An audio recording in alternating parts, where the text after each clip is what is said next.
So good morning and welcome everyone. Thank you for joining us in person and online today for this presentation of the Congress of Local Regional Authorities of the Council of Europe. Now within the Council of Europe, the Congress of Local and Regional Authorities is an assembly of local and regional elected representatives from 46 member states of the Council of Europe. It is my pleasure to introduce today Mr. Mathieu Mori, Secretary General of the Congress, who will present recent action of the Congress in support of Ukraine and other EU candidate countries. Now, without much ado, Mr. Mori, the floor is yours. Thank you, Dimitri. Good morning, everyone. First, I want to thank you for being here. I understand the holidays are starting tomorrow, so you are very brave for being here. And I understand that we also have quite a number of people joining online, so welcome to you as well. Yes, indeed. I would like to propose this exchange on how cities and regions help the Council of Europe protect and promote human rights, democracy, and the rule of law.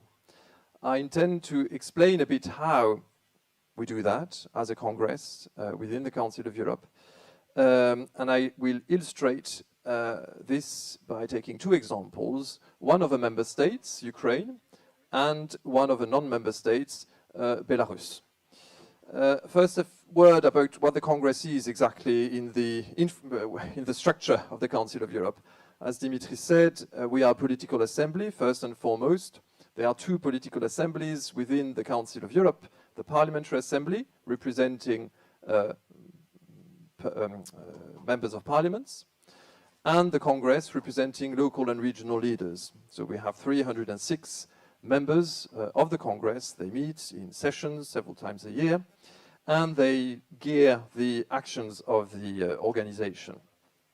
Now, why would the Council of Europe, an intergovernmental organization, want to have local and regional authorities in its midst? Why did they decide to do that? Member states decided to do that quite early on in the history of the institution.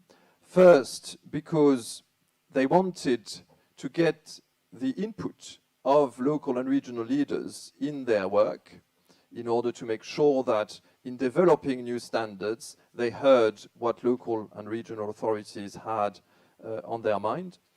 Second, they were keen to have local and regional authorities because they thought they could disseminate the work of the Council of Europe at the grassroots level.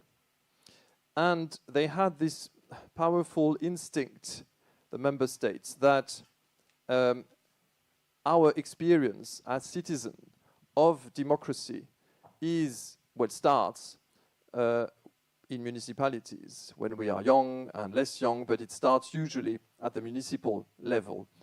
And they also felt that such a body within the Council of Europe could become an early warning mechanism. The thinking behind that being that when a country wants to attack democracy, usually it tests this idea at local level. And if it works at local level, this attack on democracy, then they feel entitled to do more harm. Now, talking about democracy, I will briefly say what it is exactly we do on democracy. First, we protect local democracy. And to protect local democracy, we have a tool, which is a convention called the European Charter on Local Self-Government. Among the more than 200 conventions that the Council of Europe is protecting and promoting, this is one of the few which has been ratified by all 46 member states. There are approximately 10 or 15 conventions ratified by all member states, and this is one of them, saying the importance that member states give to local democracy. To make sure that this charter is being implemented in all 46 member states, the Congress sends monitoring missions every 5 years in all 46 member states in order to make sure that the country abide by the provisions of this treaty. And we make recommendations after these monitoring visits and we go back every 5 years to see the progress every country is making. Of course, when a country has loads of recommendations because they are not doing so well, we don't wait 5 years to go back. But together with the government and with the associations of local authorities, we draft a roadmap and we go back 6 months after, 1 year after, 2 years after, to check that the authorities of the countries are abiding by this roadmap. So this is one of the very concrete aspects of our work, monitoring the state of local democracy in the 46 member states. Another very concrete aspect of our work is observing local and regional elections in our 46 member states. We send missions. The last one was for the local elections in Turkey. We will soon be observing the local elections in Bosnia and Herzegovina. And sometimes we do it also with the OSCE ODIHR. Sometimes the European Parliament asks to send some members of parliament in our observing missions. We promote participatory democracy in our member states. We give legal opinions at the demand of the government or at the demand of the national associations of local authorities. We help strengthen those associations of local authorities so that they can represent in the best possible fashion their interests towards the government. We receive very often letters of complaints from the national associations or from the opposition saying that their rights are not being respected in the country or by the majority party. And sometimes we also offer direct funding to municipalities. In Ukraine, currently, we fund some municipalities on open government. In Armenia, we are funding some municipalities so that they can cope with the influx of refugees from Karabakh. All those recommendations, all these activities we don't do them from Strasbourg. We also have a presence in many countries. We are present in the Balkans, we are present in South Caucasus, we are present in Ukraine. And of course, we also help all candidate countries to the European Union. The European Union turns to us when they want to check how local democracy is doing in the candidate countries, and they trust, thanks to our monitoring missions, that we will give them a good opinion on that. That's a brief overview of democracy. I would also like to mention human rights, because this might be less obvious why cities and regions play a role in promoting and defending human rights. Well, human rights is a whole range of things, and it's easy to understand that cities in their day-to-day decisions might take decisions that are good for human rights or bad for human rights. It's mostly good for human rights, and we develop good practices that we share with cities and regions on how to do good things when it comes to human rights. But sometimes decisions of cities can be bad for human rights. And I would like to tell you about the work we do together with the European Court of Human Rights, which is, of course, also Council of Europe. Now, when I first started in this position, I was elected 1.5 years ago, I went to meet the president of the court. And I asked her, could you do a study of your judgments of the last 2 years and tell us how local and regional authorities are somehow involved in these judgments? Of course, it's member states being condemned by the court, not municipalities. But we were interested to see, because we felt that they would be somehow involved. And indeed, they did this study, and we discovered that a significant number of condemnations of the court of member states were condemnations of the member states for decisions taken by mayors or president of regions. So suddenly, everyone was very interested to work with the local authorities, thinking, well, if you increase the awareness of mayors and presidents of regions about their responsibilities when it comes to human rights, where there would be less cases reaching the court. So increasing awareness about human rights towards mayors is one of the activities that we do. And then after the judgment has taken place, there is also a role for us. Why? Because there is a department at the Council of Europe which is in charge of making sure judgments are abided by. It's called the Department for the Execution of Judgment. And they only talk to the national level in order to make sure judgments are abided by. But a lot of the judgments of the court need structural changes at all levels of government, including the local level. So we are now entertaining a political dialogue with mayors who are responsible for the condemnation of the member states in order to make sure that where they abide by the judgments so that cases can be closed more quickly. Last week we had a mission go to Bulgaria, for instance. Bulgaria has been condemned by the court for decisions taken by 5 mayors. So we have met those 5 mayors, we have met the Minister of Justice, we have met the Minister of Regional Affairs, we have met the National Association of Local Authorities in order to make sure that we understand where the problem is coming from and we try to solve it. I'll stop here on human rights, and I'd like to maybe move to the examples in Ukraine and in Belarus. First on Ukraine, I should say that the Council of Europe took very swift actions after the full-scale aggression 2 years ago by expelling Russia from its membership. This decision does now mean that the Council of Europe is best placed to take action when it comes to Ukraine and Russia, because Russia is not in our membership to block activities towards Ukraine. I should say that the history between the Congress and Ukraine started maybe in 2014. 2014, so 10 years ago, the most important administrative reform, perhaps the most needed and the most popular reform, took place in Ukraine, and that was the decentralization reform. And it's the Congress, the Council of Europe, that developed this reform and helped Ukraine decentralize itself.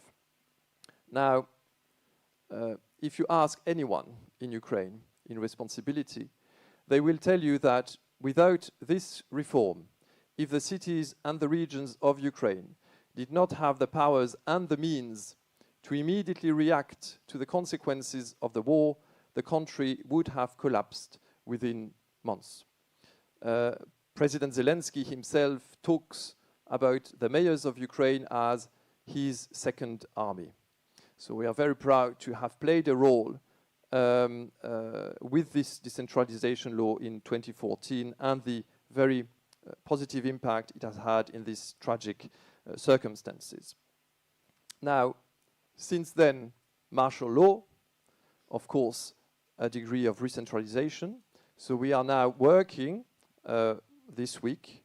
We had the third high-level dialogue with Ukraine stakeholders, members of parliament, representatives of the government, representatives of the administration of the president, and the 4 National Association of Local Authorities, in order to discuss how the decentralization in the future should look like, how we will move from military administrations to civilian administrations, and how we will finalize the decentralization reform that started in 2014, is now stopped by the war, how we can finalize that after the war.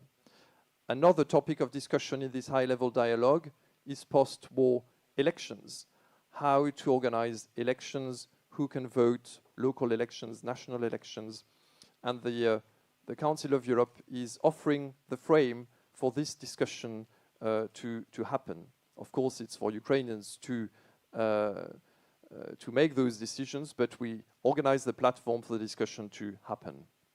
And a third concrete example of how we are helping Ukraine, the Council of Europe has developed, launched the International Register of Damage.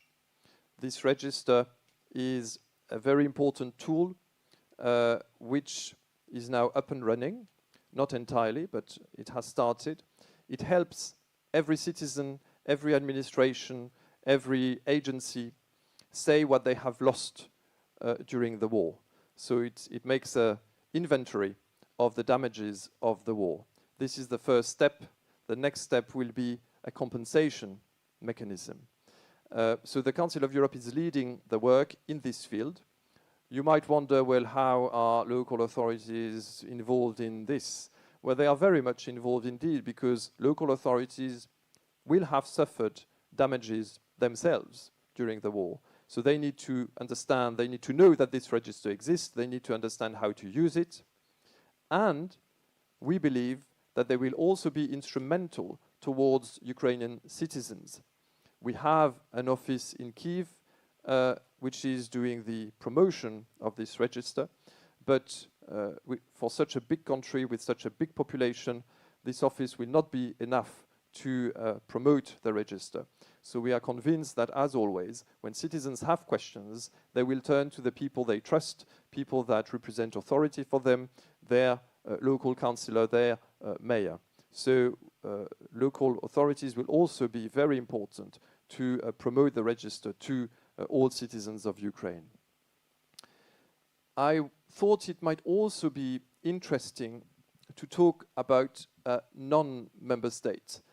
And I chose Belarus because here again the Council of Europe has been one of the first intergovernmental organizations to develop a dialogue with the democratic forces of Belarus after the election of 2020.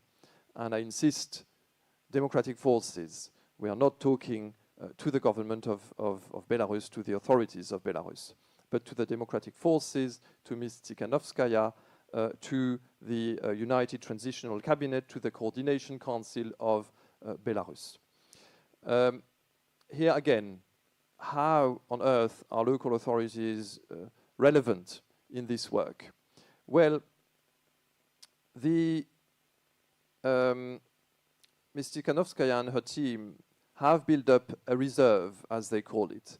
So people of goodwill, mostly in exile, who want to be useful to the country after the current regime falls.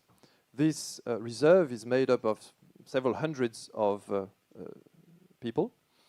And Ms. Tikhanovskaya told us that 40% of this reserve said, as after the question, what do you think you can contribute to, or what would you like to contribute to after the regime fall?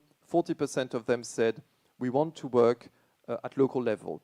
We want to develop local democracy. This is what we feel is most important and most relevant for us. So of course now there is a huge need to train those 40% of the reserve to what local democracy means, so that they are ready when times come to take responsibility for that.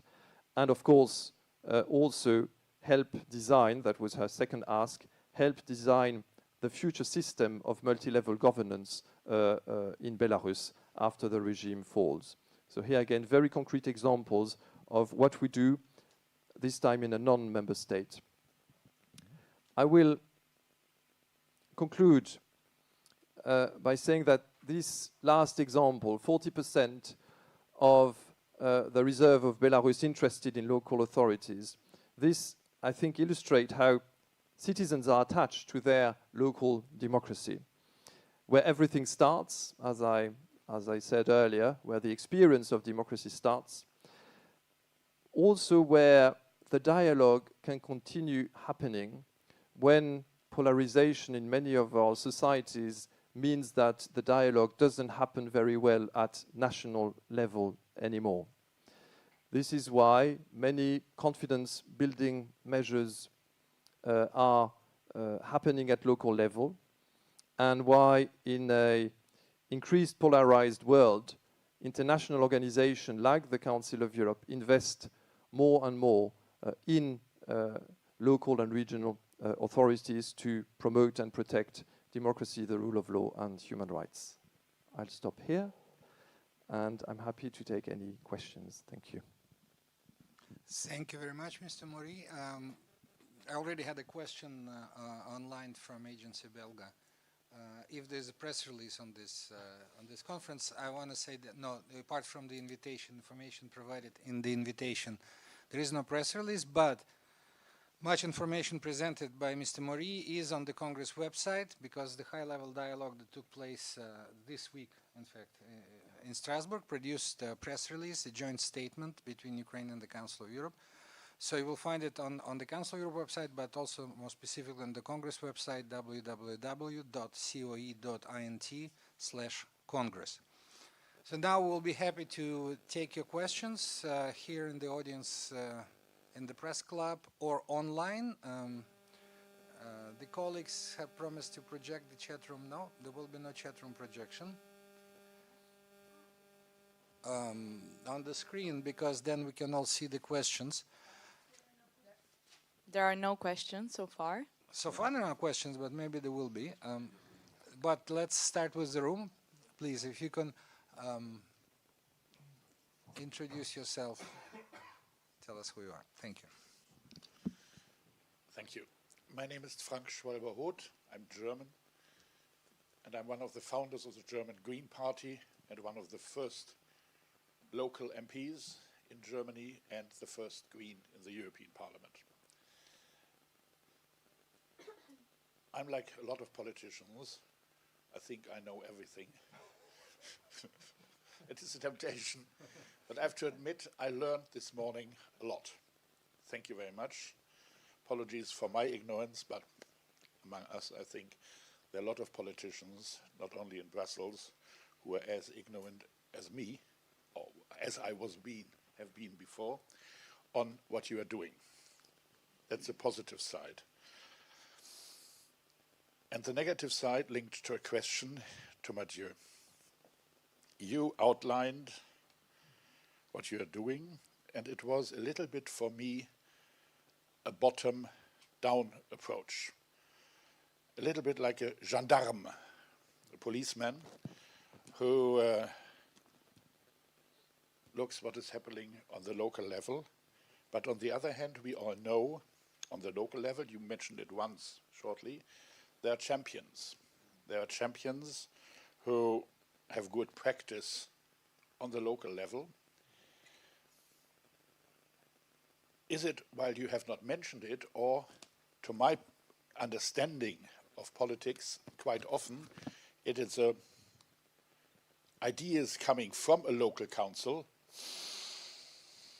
who make you incredibly happy, who show to you that this is a good example which works there in this local authority. It might work on others or on all of them.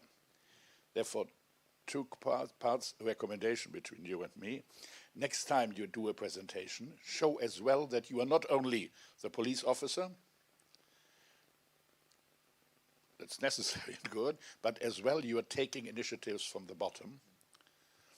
And second, do you have some examples where you say, wow, you were very happy that in this local authority something happened which was productive for others or nearly all other authorities? Thank you. Well, thank you very much for giving me the opportunity maybe to balance my speech more.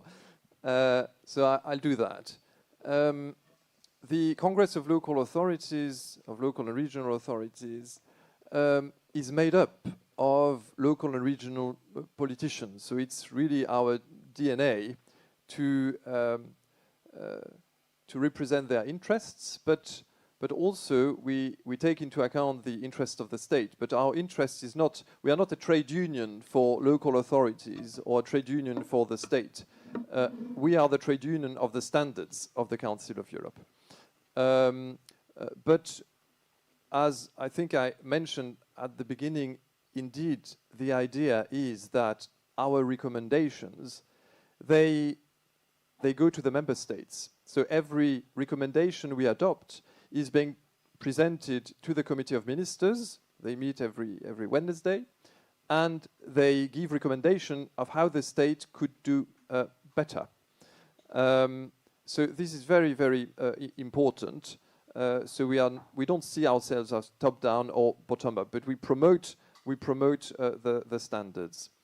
Very happy to give you examples. Now, I would like to say also, maybe to stress something I said about we've played a very important role in making sure that local authorities can present their arguments in the best possible way to their governments. Otherwise, you have an imbalance. Of course, you have the government, which is very powerful. And if you don't have powerful national associations of local authorities that can present their arguments in the best possible way, you have an imbalance. So we are very much working at strengthening the national associations of local authorities. Giving good example of good practices, yes, we spend our time sharing that. So we are also a platform for exchange of good practices among our members.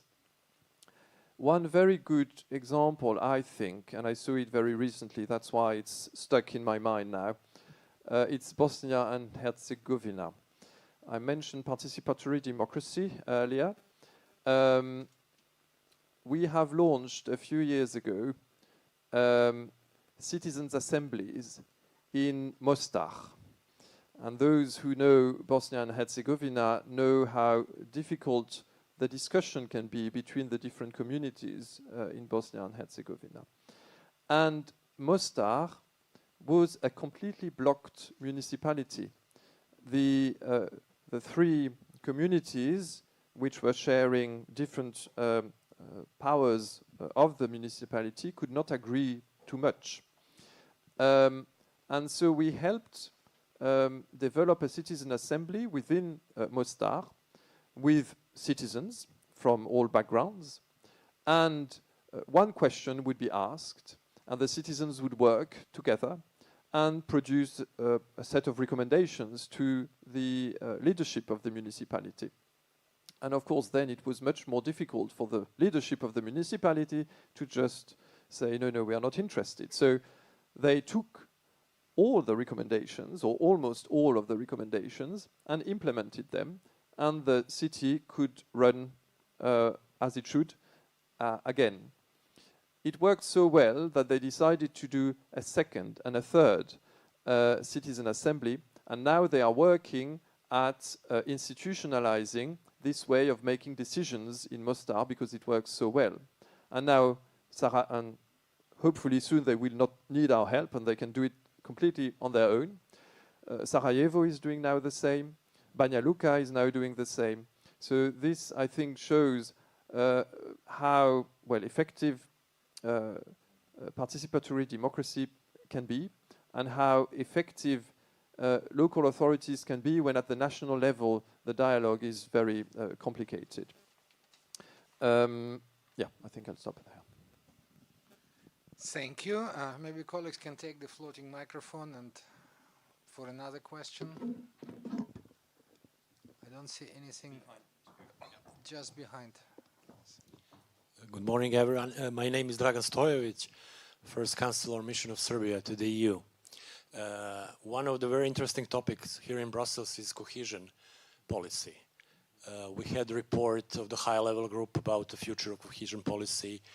I would say there are some also different voices from the Committee of Regions regarding the future role of the local and regional authorities in the future cohesion policy.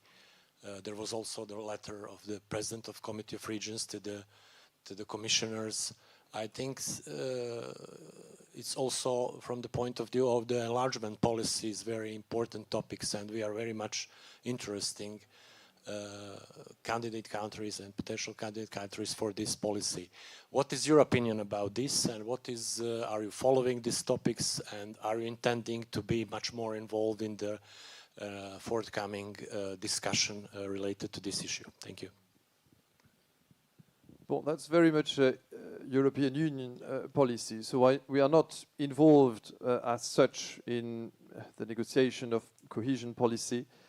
Where we are involved is in what we are responsible for. So the state of human rights, the state of democracy for candidate countries. There we play a role. And I would say an important role because, of course, let's take the example of the Republic of Moldova. The Republic of Moldova wants to join the European Union, and they are a member of the Council of Europe. And their local democracy was not up to scratch. And thanks to the monitoring and the very positive engagement of the National Association of Local Authorities in Moldova and of the Moldovan government, I was reading on the train yesterday the latest monitoring report of Moldova. Well, they are making serious progress. There is now an institutional dialogue, consultation between CALM, which is the acronym for the National Association of Local Authorities, and the government. There is no more financial autonomy. The municipalities have some tax levy powers in Moldova, so they do not depend entirely from the state, and that's of course one of the important aspects of the Charter of Local Self-Government. There is no better protection of mayors. There is almost no prosecution against mayor to exert pressure on them. So this is the work that we are doing as a Council of Europe and as a Congress to help those countries have a good level of local democracy that will help them to join the European Union. So that's the part we play. We do not play any other part when it comes to cohesion policy. Thank you. Thank you, Mr. Mori. Just a reminder for those following us online that you can use the chat function to write your questions. Do you have a follow-up question?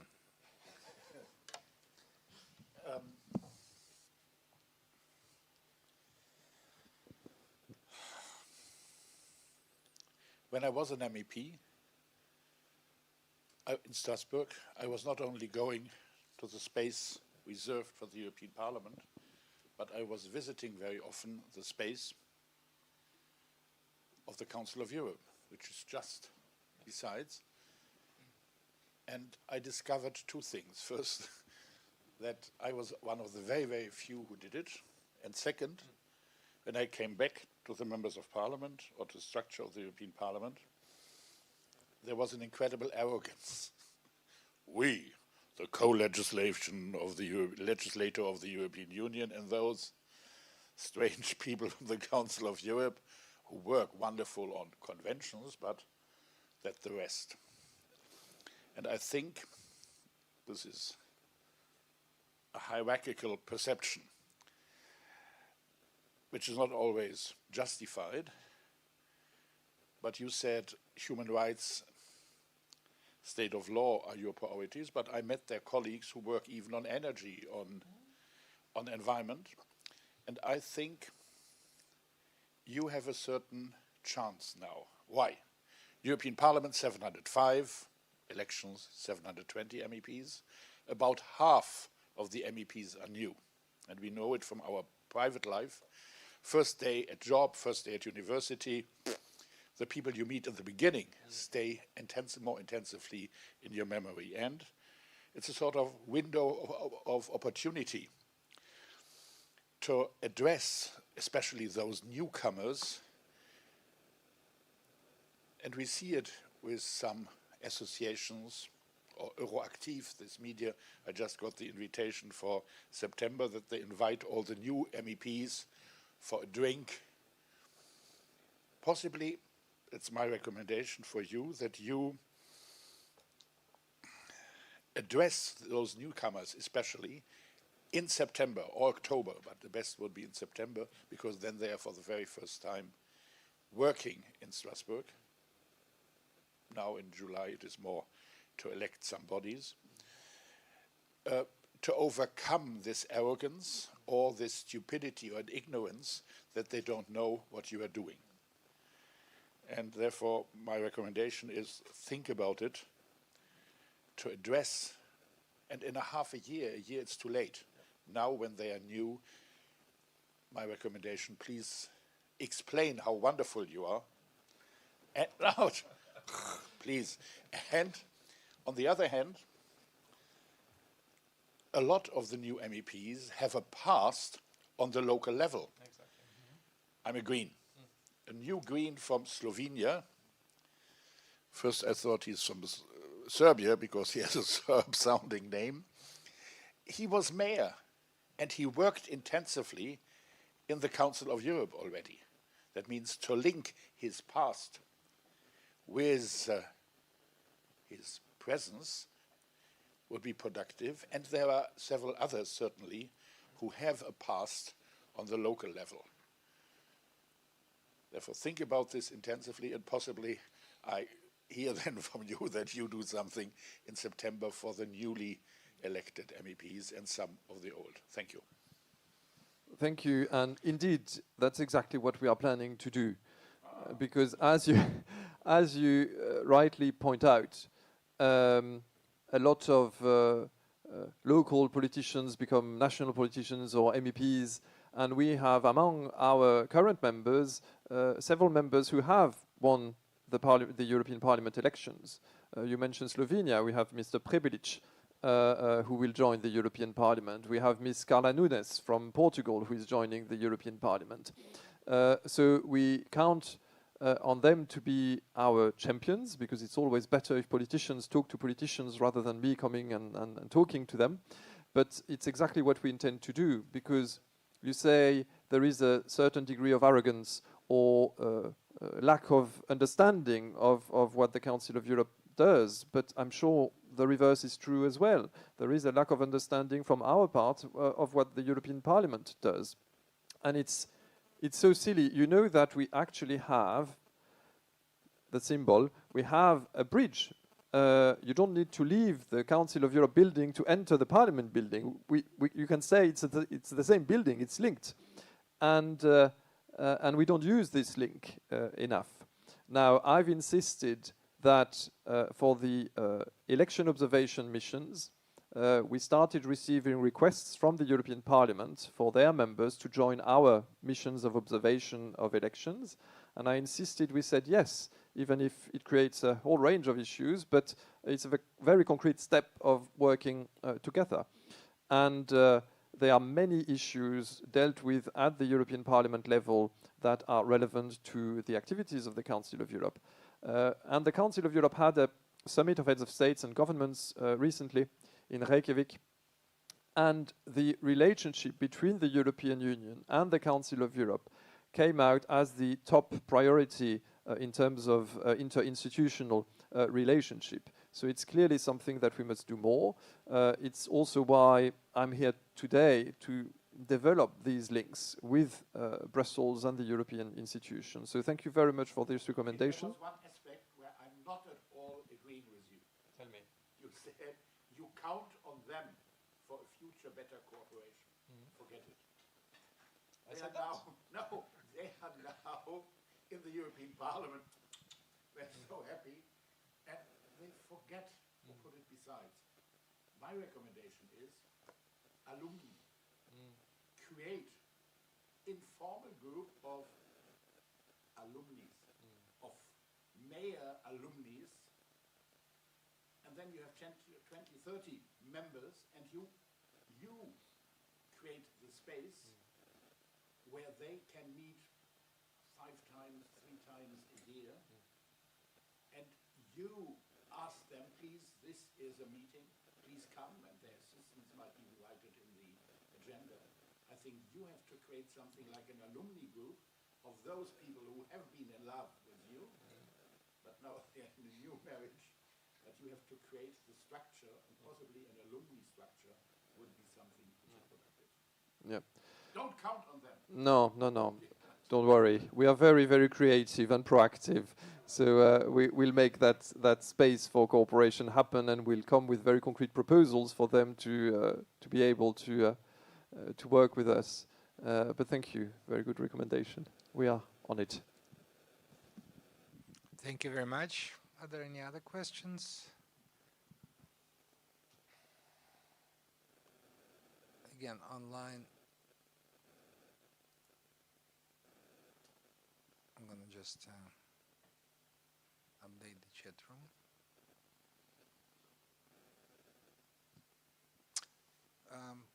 Microphone? I don't know. No, he will take. Good morning. It's working. I'm Mathieu Mori. No, it's not working. Good morning.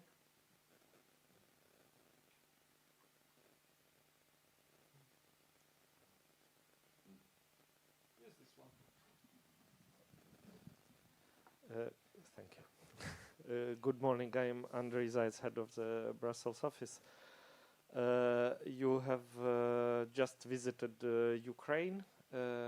We know how difficult is the situation on the ground, but one of the very important aspects of the situation in Ukraine is the local self-governance. And according to the different press statements, the local self-governance is under threat. Of course, the martial law is an important factor to centralize the powers, but how do you assess the level of this threat? Because the local, as you have mentioned in your introductory statement, the reform of decentralization launched in 2014 is and remains one of the major achievements and big sustainable achievements of new Ukraine. So how do you see the situation on the ground, having contacts with mayors, with different associations in Ukraine? Thank you. Thank you. Okay. Yes, indeed, the situation is complex because we have on one hand the necessities of the war, and on the other hand the necessities of, despite that, still having some sort of local democracy.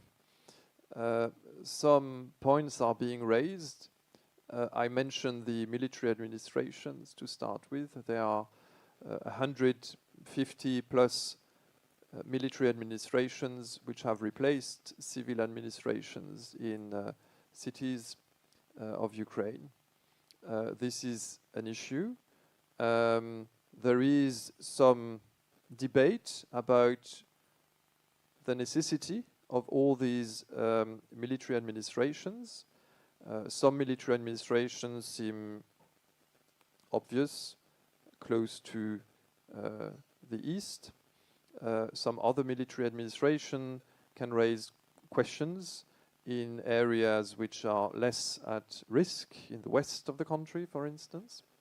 So this is an issue that is being discussed in this high-level dialogue that I mentioned. I cannot give you the input of this of this dialogue, but it's clearly something that the government also has in mind, because the international community, not only the Council of Europe, but the international community at large, is asking questions about this military administration, and there is a will on the part of the government also to bring answers and to consider these worries from the international community. There is the issue of oversight of the central authorities over local decisions, and until where this oversight should go and on which topic. This is also a topic of discussion at the moment. There is the question of regionalization. Should we change the administrative structure with the raions, with the cities? Should we have actual regions? This is also something that's on the table at the moment. I want to say that these are issues that are very much known by all that the dialogue is happening. I want to stress how humbled I am when I sit in those high-level dialogues, because you have in front of you people who are fighting a war, who are fighting public opinions in some European countries, in non-European countries, and who at the same time are worrying about the future of local democracy in the country. So we are making progress. The fourth high-level dialogue will take place in December on these issues. We are seeing progress being made. At the moment, we need a minister on those issues. The last minister has been dismissed, and we still are lacking a minister. But by then we will have one, and we hope to make significant progress in December. Thank you. Thank you for this question. Are there any other questions? Here direct or online? Well, if there are no other questions, I would like to thank Mr. Mori, to thank you all for the active participation, for your questions, for following us online. To wish you a very nice day and nice weekend. Thank you.